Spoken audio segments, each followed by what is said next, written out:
Hello students and welcome back on my YouTube channel. আজকে আমি তোমাদের ইতিহাসের জৈন ধর্ম নিয়ে আলোচনা করব, যেটি তোমাদের পরীক্ষার জন্য অত্যন্ত ইম্পর্টেন্ট। তো চলো ভিডিওটা শুরু করা যাক। জৈন ধর্মের প্রথম প্রশ্নটি হচ্ছে তীর্থঙ্কর। ঠিক আছে, আমাদের পরীক্ষায় সরাসরি জিজ্ঞাসা করে যে তীর্থঙ্কর শব্দটি কোন ধর্মের সাথে যুক্ত। তো তীর্থঙ্কর শব্দটি জৈন ধর্মের সাথে যুক্ত।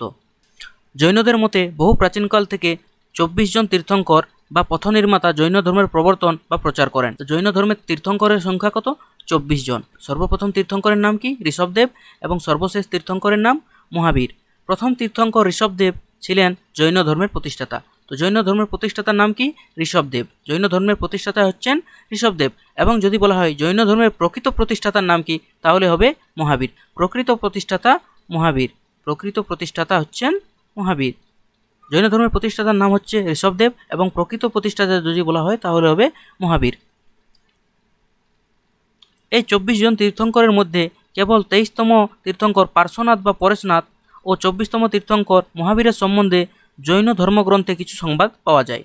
আমাদের যে 24 জন তীর্থঙ্কর রয়েছে তার মধ্যে বেশি ইম্পর্ট্যান্ট হচ্ছেন ঋষভদেব, পার্শ্বনাথ বা পরেশনাথ আর মহাবীর।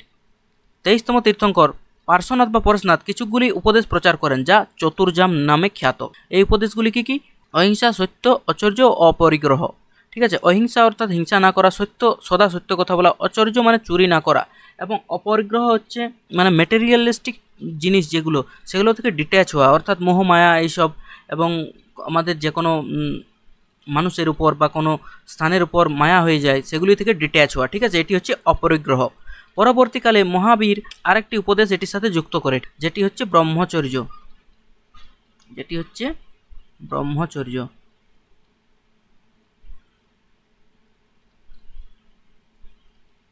ব্রহ্মচর্য এটি কে সংকলন করেন? মহাবীর। এটি যুক্ত করেন মহাবীর। আগে ছিল 4টি, তাই একে বলা হতো চতুর্জাম, এবং পরে এটি আরেকটি মহাবীর যুক্ত করেছিলেন এবং পরে এটি খ্যাত হয় পঞ্চমহাব্রত নামে। তো এই পঞ্চমহাব্রতর প্রথম 4টি হচ্ছে পার্শ্বনাথ বা পরেশনাথের প্রচার, এবং পরে ব্রহ্মচর্য যুক্ত করেন মহাবীর, এবং এগুলিকে একত্রে এখন বলা হয় পঞ্চমহাব্রত। পঞ্চমহাব্রত।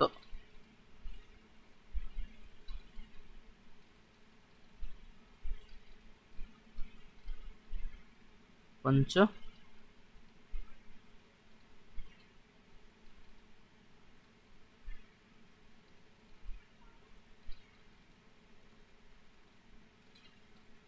এখান থেকে কোশ্চেন আসে যে পঞ্চমহাব্রত কোন ধর্মের সাথে যুক্ত? জৈন ধর্মের সাথে। এবং চতুর্জাম কোন ধর্মের সাথে যুক্ত? জৈন ধর্মের সাথে। এবং তোমাদের এভাবে কোশ্চেন দেয় যে কোনটি পঞ্চমহাব্রতের অংশ নয় বা কোনটি চতুর্জামের অংশ নয়। তোমাদেরকে অপশান দিয়ে দেবে অহিংসা, সত্য, ঐশ্বর্য এবং আরেকটি যে কোনো অপশান দিয়ে দেবে সেক্ষেত্রে, এবং তোমাকে চয়েস করতে হবে যে কোনটি নয়। তো প্রথম তীর্থঙ্কর হচ্ছে আমাদের ঋষভদেব, এবং তাকে অক্স বা ষাঁড় চিহ্ন দ্বারা, প্রতীক চিহ্ন দ্বারা চিহ্নিত করা হয়, এবং তার জন্মস্থান হচ্ছে অযোধ্যা। অযোধ্যা তার জন্মস্থান হচ্ছে অযোধ্যা। অযোধ্যা তার জন্মস্থান কোথায় হচ্ছে? অযোধ্যা। 23তম তীর্থঙ্কর হচ্ছে পরেশনাথ বা পার্শ্বনাথ, তাকে সাপ চিহ্ন দ্বারা চিহ্নিত করা হয়। সাপ, স্নেক, স্নেক চিহ্ন দ্বারা চিহ্নিত করা হয়, এবং তার জন্মস্থান হচ্ছে বারাণসী।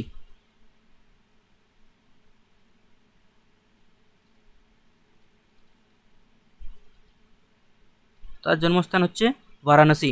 এবং 24তম তীর্থঙ্কর হচ্ছেন মহাবীর, এবং মহাবীরকে সিংহ চিহ্ন দ্বারা চিহ্নিত করা হয়। সিংহ চিহ্ন দ্বারা চিহ্নিত করা হয়। লায়ন, সিংহ চিহ্ন দ্বারা চিহ্নিত করা হয়। মহাবীরের জন্ম 540 খ্রিস্টপূর্বাব্দে হয় কুন্দপুর বা কুন্দগ্রাম।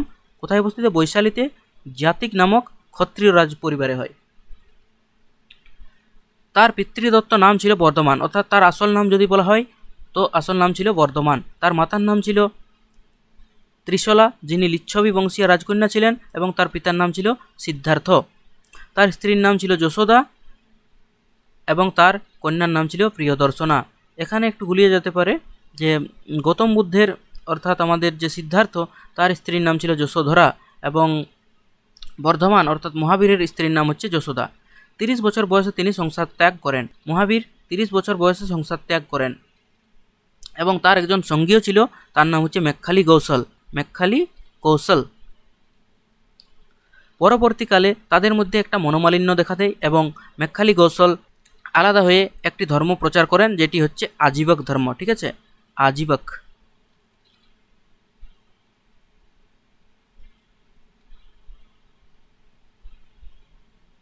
আজীবক ধর্ম বা চারবাক ধর্ম। তো আজীবক বা চারবাক ধর্মের প্রচারক কে ছিলেন?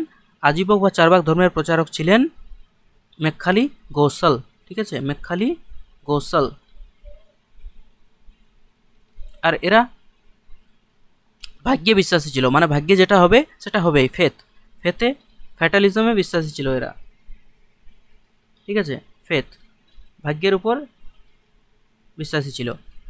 নেক্সট, দীর্ঘ 12 বছর বয়স সাধনার পরে ঋজুপালিকা নদীর তীরে শাল গাছের নিচে তিনি কৈবল্য বা জ্ঞান লাভ করেন। কৈবল্য লাভ করেন কত বছর বয়সে? দীর্ঘ 12 বছর। এবং তার বয়স তখন কত ছিল? তার বয়স ছিল তখন 42। ঠিক আছে, 42 বছর। সিদ্ধিলাভ করার পর তিনি জিন বা জিতেন্দ্র নামে খ্যাতি হন। ঠিক আছে, জিন বা জিতেন্দ্র নামে খ্যাত হন। চিরতরে বস্ত্রত্যাগ করে নির্গস্থ। ঠিক আছে, নির্গস্থ। তার আরেক নাম হচ্ছে নির্গস্থ এবং ন্যায়পুত। মহাবীরের আরেক নাম হচ্ছে ন্যায়পুত। ন্যায়পুত। ঠিক আছে, ন্যায়পুত।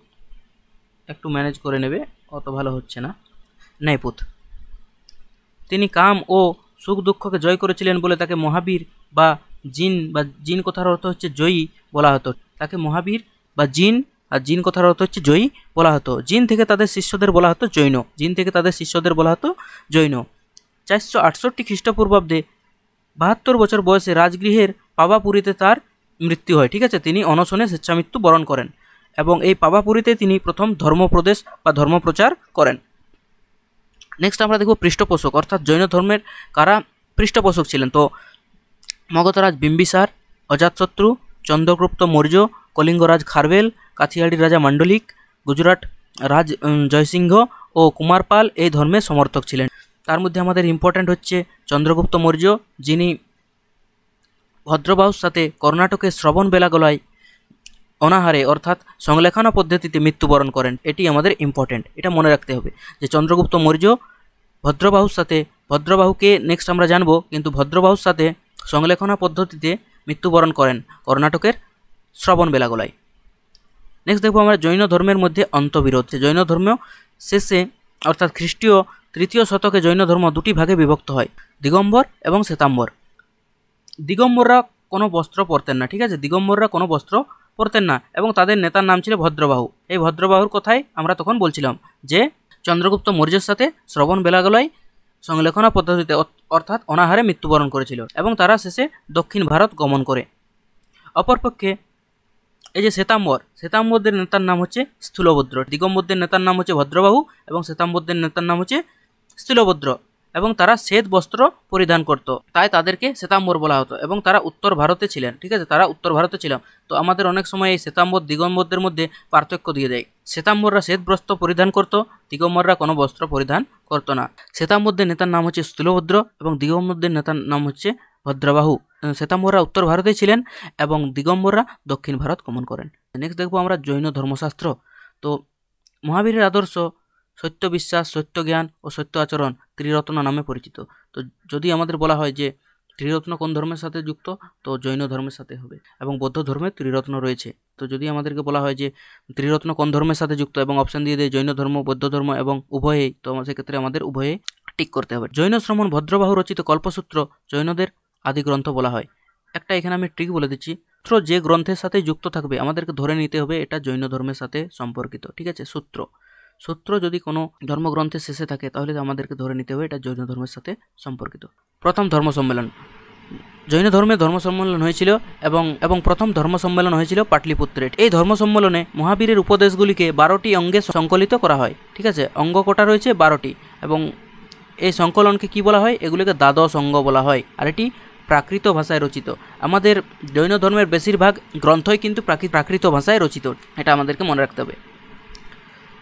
দ্বিতীয় ধর্ম সম্মেলন হয়েছিল গুজরাটের বল্লভীতে। এই সম্মেলনে আবার নতুনভাবে ধর্মগ্রন্থ সংকলন করা হয়। বর্তমানে এই সংকলন জৈন আগম বা জৈন সিদ্ধান্ত নামে পরিচিত।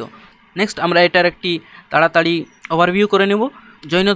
জৈন ধর্মে মোট তীর্থঙ্করের সংখ্যা রয়েছে 24টি। তার মধ্যে প্রথম তীর্থঙ্কর হচ্ছে ঋষভনাথ বা আদিনাথ, আর তার প্রতীক চিহ্ন হচ্ছে ষাঁড়, তিনি অযোধ্যায় জন্মগ্রহণ করেন। 23তম তীর্থঙ্কর হচ্ছে পার্শ্বনাথ বা পরেশনাথ, তার প্রতীক চিহ্ন সাপ দ্বারা চিহ্নিত করা হয় এবং তিনি বারাণসীতে জন্মগ্রহণ করেন। 24তম তীর্থঙ্কর হচ্ছেন মহাবীর, প্রতীক চিহ্ন হচ্ছে সিংহ এবং তিনি কুন্দগ্রাম বৈশালীতে জন্মগ্রহণ করেন। কত খ্রিস্টাব্দে? 540 খ্রিস্টপূর্বাব্দে। ঠিক আছে, তিনি ক্ষত্রিয় বংশ শ্রেণী নেয়। ঠিক আছে, ক্ষত্রিয় বংশীয় ছিলেন। পিতা সিদ্ধার্থ, মাতা ত্রিশলা, স্ত্রী যশোদা। অপর নাম হচ্ছে ন্যায়পুত ও নির্গস্ত। আমি যেটা বলেছিলাম যে তার অপর নাম হচ্ছে ন্যায়পুত ও নির্গস্ত, প্রকৃত নাম হচ্ছে বর্ধমান। দিব্যলাভের স্থান জিম্বিকা গ্রাম। কোথায় জ্ঞান লাভ করেন? জিম্বিকা গ্রামে। জিম্বিকা গ্রামে তিনি জ্ঞান লাভ করেন, শাল গাছের নিচে ঋজুপালিকা নদীর তীরে। সঙ্গী কে ছিল? মেক্খালি কৌশল বা মেকলিপুত্র। মহাপরিনির্বাণ অর্থাৎ মৃত্যু কোথায় হয়েছিল? পাবাপুরীতে, এবং এই পাবাপুরীতেই প্রথম ধর্মপ্রচারও করেছিলেন। পাবাপুরী কোথায় অবস্থিত? রাজগৃহে। জৈন ধর্মের ত্রিরত্ন, সঠিক জ্ঞান, সঠিক বিশ্বাস ও সঠিক কর্ম। ঠিক আছে, জৈন ধর্মের ত্রিরত্ন। এবং আমি তোমাদেরকে বলেছিলাম পঞ্চম মহাব্রত। পঞ্চম মহাব্রত হচ্ছে অহিংসা, সত্য, আস্থেয় এবং ব্রহ্মচর্য এবং অপরিগ্রহ। ঠিক আছে, অহিংসা অর্থাৎ হিংসা না করা, এবং সত্য অর্থাৎ সদা সত্য কথা বলা, আস্থেয় অর্থাৎ চুরি না করা। ঠিক আছে, এবং অপরিগ্রহ অর্থাৎ মানে মোহমায়া থেকে ডিট্যাচ হওয়া, আর ব্রহ্মচর্য। তো এটির মধ্যে প্রথম চারটি আমাদের পরেশনাথ বা পার্শ্বনাথ উপদেশগুলি দিয়েছিলেন, তাই একে চতুর্জাম বলা হয়। এবং পরের একটি যেটা ব্রহ্মচর্য সেটি যুক্ত করেছিলেন মহাবীর, এবং এগুলিকে এই 5টিকে একসাথে পঞ্চম মহাব্রত বলা হয়। নেক্সট, এখান থেকে সব আমরা ইম্পর্টেন্ট কোশ্চেন আলোচনা করে নিয়েছি। আশা করি ভিডিওটা তোমাদের ভালো লেগেছে। দেখা হবে অন্য একটি ভিডিওতে। See you guys in my next video. Till then, thank you for watching.